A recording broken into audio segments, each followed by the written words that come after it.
I think there is no doubt that within the Pastoral Advisory Group there would be a general agreement that conversion therapy is wrong. And in terms of our general approach to our work, which is the profound respect for the worth and dignity of every person, conversion therapy starts from a premise that there is something wrong that has to be changed.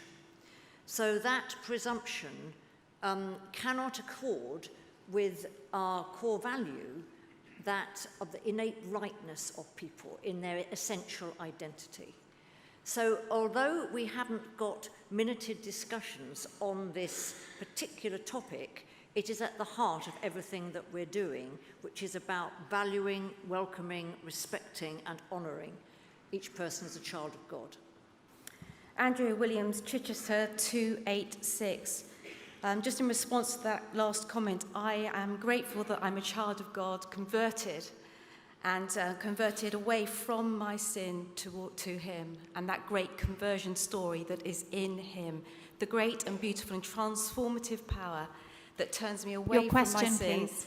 But that was in response to the loaded terms that were being used just a moment ago. Is the objective of the groups and the materials they are producing to reach one coherent theological view, or to produce two mutually exclusive, irreconcilable, and contradictory visions and versions of the gospel for the church? How can materials be produced without working out these two positions, naming them and stating them? Thank you very much. Anyone from here or anyone from here? Okay, Andrew, please, and then maybe Isabel. Andrew, yeah, thank you. As I see it, part of what we're trying to do in this project is to understand the scriptures better, to dig into them more, to listen to each other as we read them together across the whole church, globally and down the centuries as well.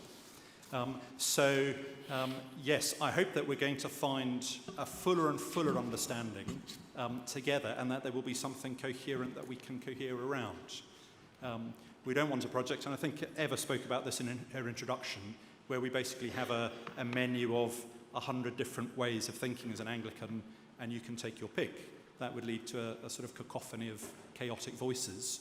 But I certainly wouldn't see it as two polarised views.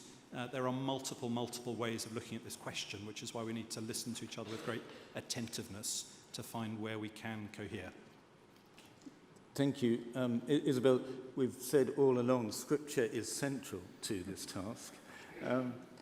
Would you like to share something? I think it's helpful to kind of move beyond the idea of two polarized views, and particularly beyond just narrowing down the debate. So in the Biblical Studies group, we didn't start by talking about two polarized views. We started by asking ourselves, what does it mean to be human? Within what it means to be human, what does it mean to be in relationships? What does it mean to have a body? What does it mean for us to experience God's grace? What does it mean for us to read Scripture together? How do we hear God? And all of these have actually yielded quite a lot of consensus between us. It may not help necessarily with the two polarized views, but I think it does offer a theological vision for what it means to be human together. And within that, a background onto which we can start exploring not the two views, but the multiple of different approaches to exploring sexuality. Thank you. Chair, may I just put in, just share one of my best moments. I think it was my best moment, almost a mystical moment. And in this process, we thought we were doing an exercise in theological anthropology. You know, what does it mean to be a human being? The very first bit of drafting I saw, though, was not who am I, who are we, but who is God? And that was deeply exciting. Who is God? Can we begin with the theological question? And then there should be a lot we can agree with on who is God and who are we in the light of God. Joyce? I know there are more questions waiting to come in, but I think the other really fascinating thing is looking at the history.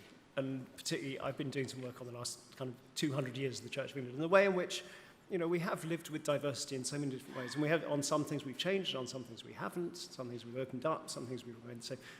And I hope that will be reflected in this as well, the complexity of our history and how that's fed us.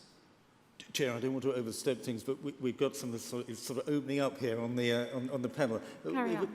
Great. Susanna, thank you. Yeah, thank you.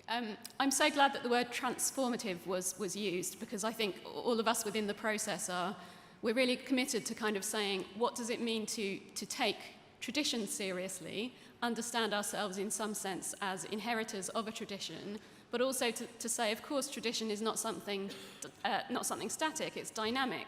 We're also all transmitters of the tradition as well. And so thinking about what is it that we're being transformed towards, we talked about being transformed into the likeness of God. What is the tradition that we want to pass on and want to disseminate? And again, I keep coming back to difference and to taking it seriously, but I certainly don't think anyone in the process is saying, you can have this position, you can have that position. We're wanting to interrogate what it means to hold a range of positions in good faith, to assume that indeed people do hold different positions in good faith, and to get past perhaps some of the tribalism that's sometimes been part of these conversations in the past.